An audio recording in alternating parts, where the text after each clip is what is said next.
Statt mit meinem gewohnten Grüezi, Servus und Hallo, möchte ich euch heute mit einem irisch-gälischen Chagwitch begrüßen, was Gott mit dir bedeutet. Sollte meine Aussprache für irischstämmige Personen etwas lustig oder völlig falsch klingen, so bitte ich um Nachsicht. Gälisch ist wirklich nicht einfach auszusprechen. Aber zurück zu unserer Reise. Ursprünglich hatten wir für heute einen Besuch der Kylemore Abbey geplant. Doch irgendwie steht uns der Sinn heute nicht nach einem Museum. Trotzdem fahren wir kurz dorthin, setzen aber nach einem kurzen Fotostopp unsere Fahrt fort. Geplant war eine Übernachtung in Newport, aber da wir schon um die Mittagszeit dort ankommen, fahren wir weiter zur Keem Beach und anschließend nach Belmullet.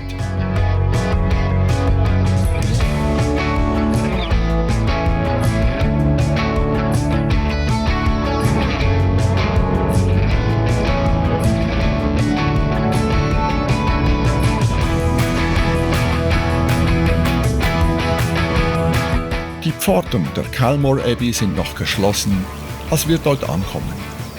Ein kurzes Foto muss dennoch sein, bevor wir das 1871 fertiggestellte Schloss Kylemore hinter uns lassen.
Der Wild Atlantic Way führt uns auf dem Weg zum Silver Strand durch eine sehr abgeschiedene Gegend. Die schmale Straße endet direkt am Parkplatz beim Strand, der von einer weitläufigen Dünenlandschaft mit kleinen Tälern und Hügeln umgeben ist.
Nach einer kurzen Pause verlassen wir den Silver Strand und machen uns auf den Weg nach Louisburg, einer kleinen, aber schönen Stadt im County Mayo, die viel von ihrem ursprünglichen Charakter bewahrt hat.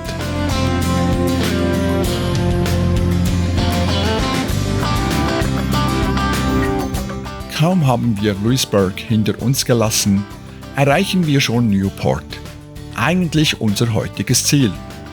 Doch wie bereits erwähnt, es ist erst Mittag und das schöne Wetter lädt zu einer Weiterfahrt ein.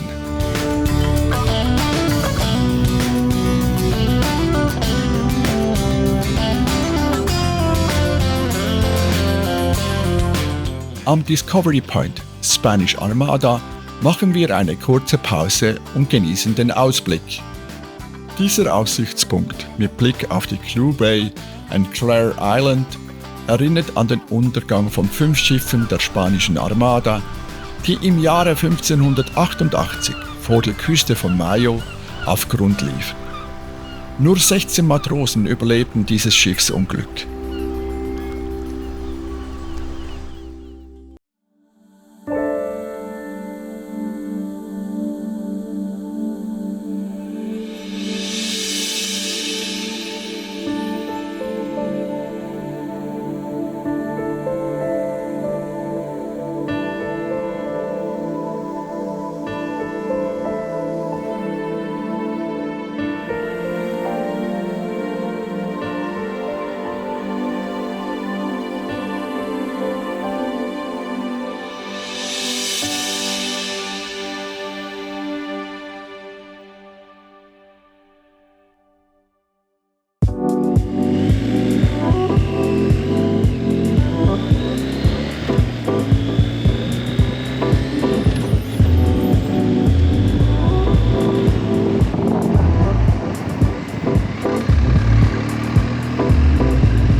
Um mit einem Fahrzeug auf Achill Island zu gelangen, die größte Insel Irlands ist und zu der auch Keem Beach gehört, führt nur der Weg über die 225 Meter lange Brücke beim kleinen Dorf Achill Sound.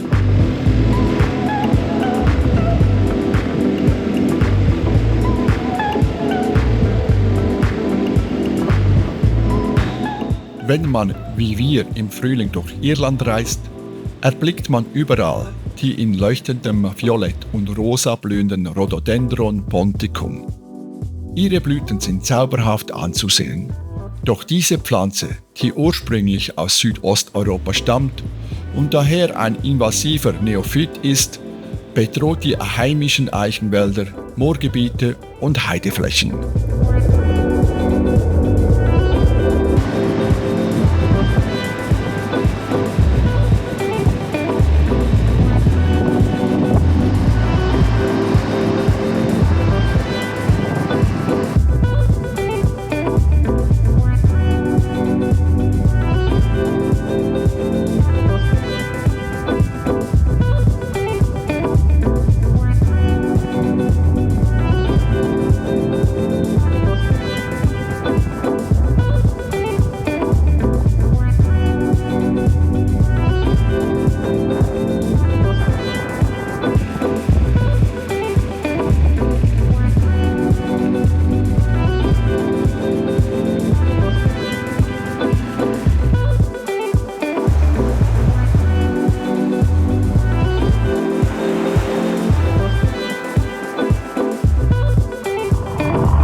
Langsam nähern wir uns unserem heutigen Hauptziel, der Keem Beach. Hufeisenförmig liegt dieser malerische Strand, umrandet von gewaltigen Klippen, an der westlichen Spitze der Insel Argyll. Die praktisch unbewohnte Keem Bay gehört zu den schönsten Buchten Irlands. Schon die Fahrt entlang der kurvigen Klippenstraße am Fuße des Croghan Mountain ist ein einzigartiges Spektakel.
Irgendwann ist es auch für uns an der Zeit, die Bucht zu verlassen und unser heutiges Endziel, die kleine Stadt Belmullet, anzusteuern. Dort beschließen wir den Tag standesgemäß mit einem guten Abendessen, begleitet von einem irischen Bier.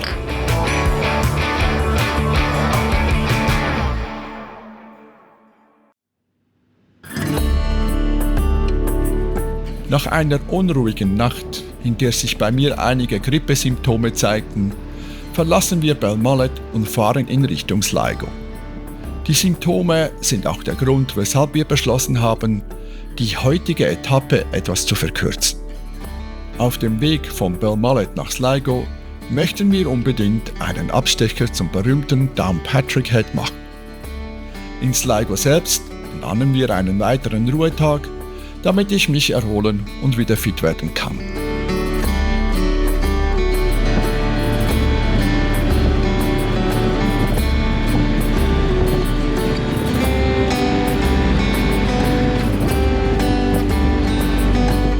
Unser erstes Ziel liegt nur wenige Kilometer von Belmullet entfernt, der Discovery Point Toornambo.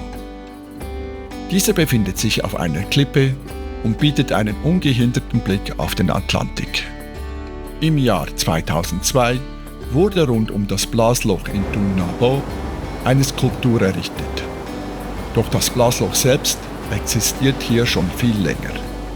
Ein Blasloch entsteht, wenn Meereshöhlen landwärts und nach oben in vertikale Schächte wachsen und sich zur Oberfläche hin öffnen.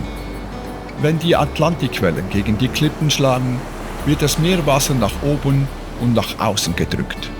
Ein spektakulärer Anblick, besonders bei stürmischem Wetter.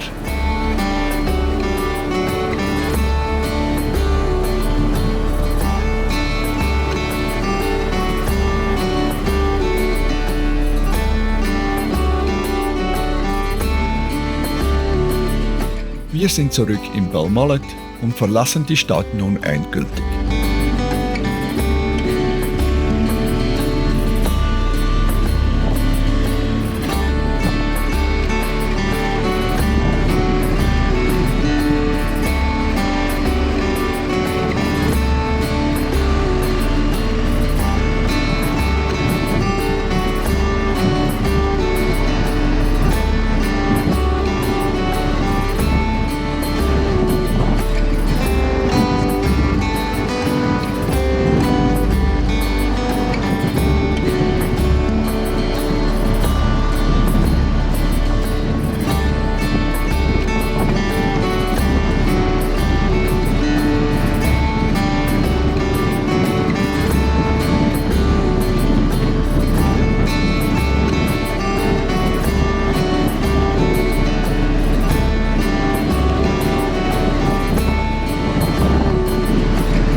Wer sich für Archäologie interessiert, sollte unbedingt einen Stopp bei den Catcherfields einlegen.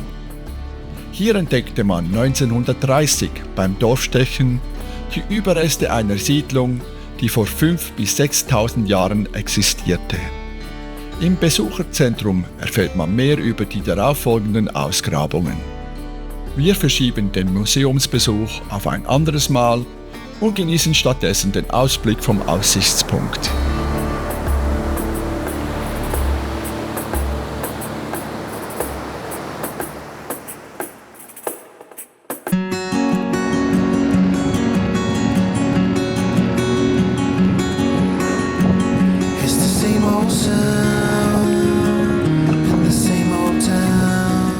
Nur wenige Kilometer weiter erreichen wir unser heutiges Hauptziel, die Landzunge Downpatrick Head.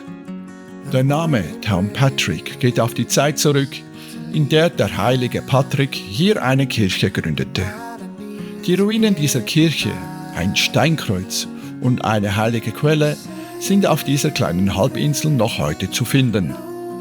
Wenn man vom Parkplatz zur Spitze der Landzunge läuft, erreicht man zuerst eines der größten und beeindruckendsten Blowholes Irlands, den Pool Noshon Tyne.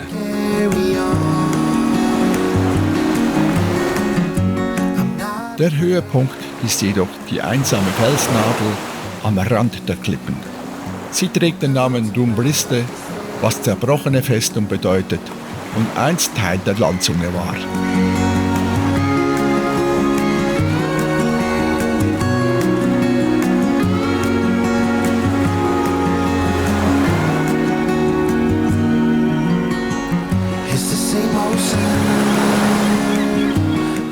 Während des Zweiten Weltkriegs diente Downpatrick Head als Beobachtungsposten. Auch hier befindet sich eine der vielen Luftmarkierungen, die Aire 64. Wir lassen uns von der beeindruckenden Kulisse verzaubern und genießen den Blick über Meer und Land.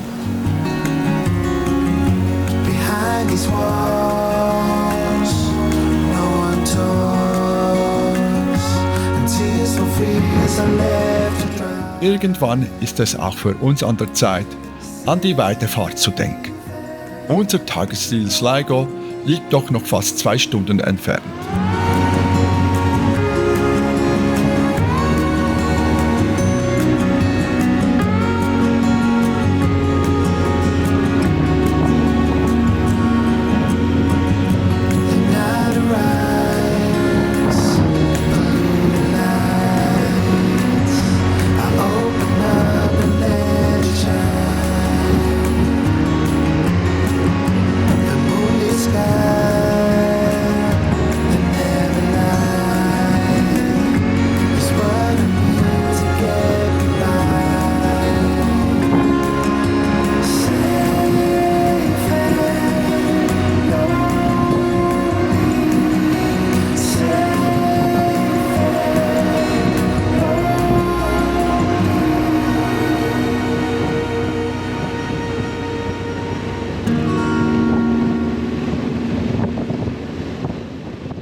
Im Laufe des Nachmittags erreichen wir Sligo. Für morgen haben wir einen Ruhetag eingeplant, um eine kleine Krippe auszukurieren und die Stadt zu erkunden.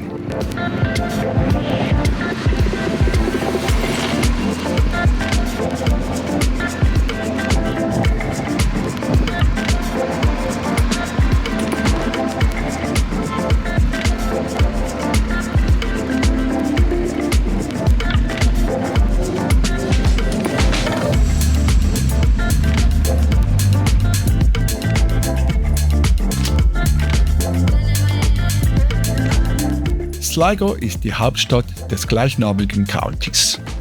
Mit über 20.000 Einwohnern ist sie die größte Stadt im Nordosten Irlands und ein wichtiger Verkehrsknotenpunkt.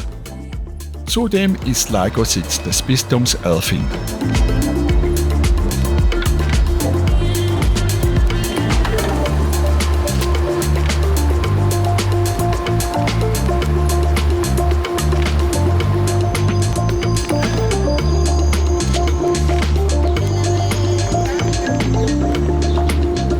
Sligo ist auch eng mit William Butler Yeats verbunden, dem berühmten irischen Dichter und Literaturnobelpreisträger, der hier bei seiner Großmutter aufwuchs.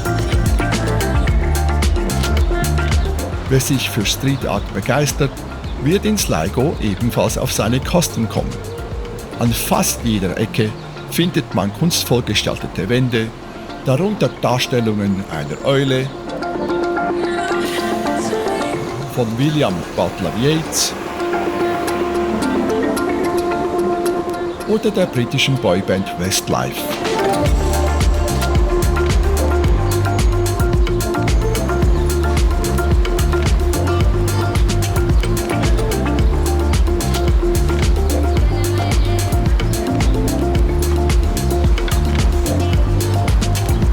Ein Besuch im Thomas Connolly darf nicht fehlen, da es 2023 zum Pub des Jahres gekürt wurde.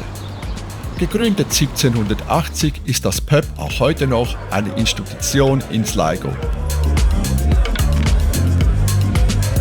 Den Whisky-Freunden unter euch empfehle ich, die hauseigenen Whiskys zu probieren.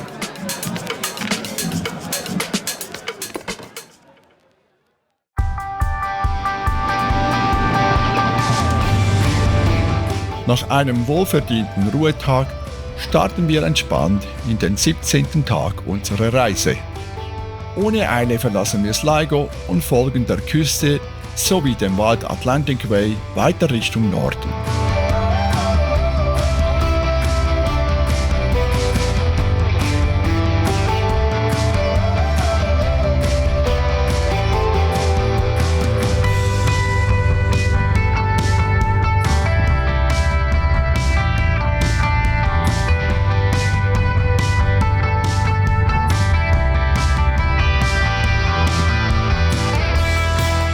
Knapp eine halbe Stunde von Sligo entfernt liegt der Castle Closebawn Viewpoint.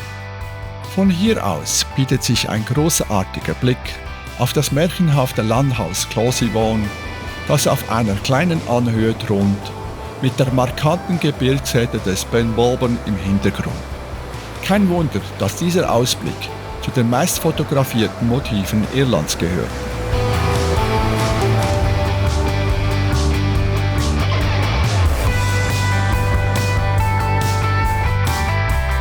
Nur wenige Kilometer weiter liegt der Strand von Rossnollag, der als Wiege des Surfsports in Irland gilt.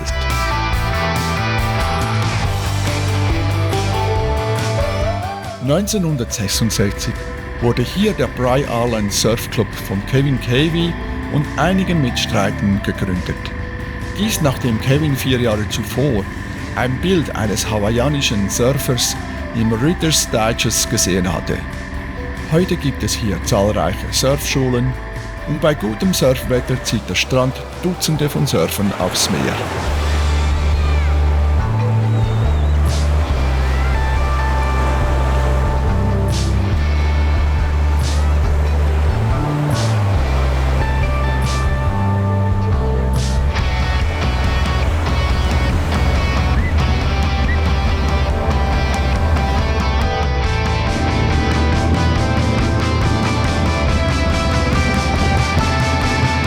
Wir setzen unsere Fahrt entlang der Küste in Richtung Norden fort und entdecken immer wieder wunderschöne, einsam gelegene kleine Buchten.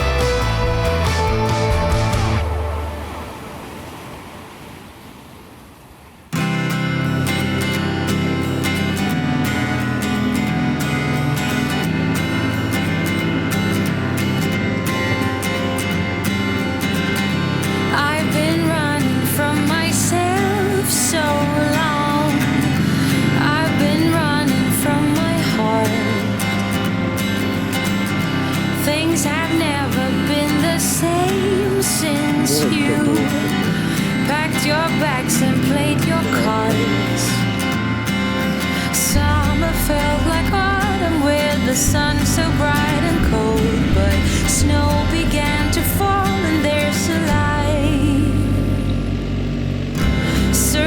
courage to get up again. In an armful of a friend. Between walls we both know oh so well. Now's the time he stops pretend. La la la la la la la. I'm smiling, what is happening? La la la la la la la la la. Oh my God, there's my life, dressed every day. His well-known eyes makes me oh my God. How come I've never felt like this until his... Nach den langen Küstenstraßen machen wir einen Abstecher ins Landesinnere und passieren den kleinen Klenkirchpass auf 272 Metern über dem Meeresspiegel. I've been watching you for years, he said, but I've never realized that you and I would end up here someday. You're the one that's on my mind. La la la la la la la la la. Der kleine Pass hat Spaß gemacht, doch schon sind wir wieder an der Küste angekommen. Dressed every day, his well-known eyes makes me oh my God. How come I've never felt like this until his kiss singing oh my God. Dass man beim Motorradfahren keine Sekunde unaufmerksam sein darf, zeigt die nächste Szene. In einer Linkskurve schreckt eine Vogelmutter, die vermutlich mit ihrem Nachwuchs die Straße überqueren wollte, nur knapp vor meinem Vorderrad auf. Glück gehabt, sowohl wir wie auch die Vogelmutter und ihre Kleinen. There's my life, dressed every day. His well-known eyes makes me oh my God. How come I've never felt like this until Die heutige Tour neigt sich dem Ende zu und somit auch dieses Kapitel. Doch noch sind wir nicht am Ende unserer Reise angelangt. Abonniert also unseren Kanal und hinterlasst einen Daumen hoch, damit ihr ja nichts verpasst. Und wie so oft verabschieden wir uns auch diesmal mit einem herzlichen Slantje.